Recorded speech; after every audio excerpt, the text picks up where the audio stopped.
Sahur! Sahur!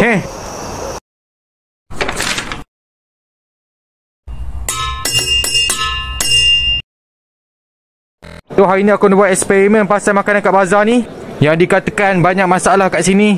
So, let's go. Okay, first kita nak tengok kari pap. Ya, ada apa dik? Akak, ini kari pap ni ada inti apa? Ni ada kentang kari ayam, daging, sardin. Oh, okey.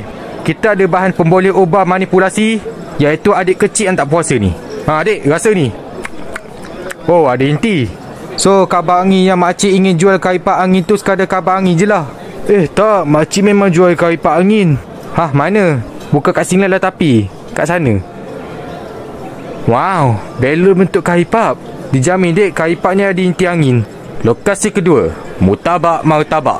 Naam akhi, mada turidu anta jid mutabaki. Hamdi, kau kan kelas KAA. Dia cakap apa? Ya adik, nak cari mutabak apa? Oh yeah, Samay and Amsha slash chicken. Slash chicken? Ayam pecik lah kan? Hey, what you just say? I don't get it. Oh yeah, we are for United Kingdom. Diamlah British. Nah, this is most premium slash chicken. Oh yeah, berapa kupang ni? Only 9. RM9. 9 pound bersamaan dengan RM50 Malaysia. Harga penjajah. Gerai ayak balang terpanjang. Kalah limousin. Abang, manis ke air balang ni? Ini confirm manis.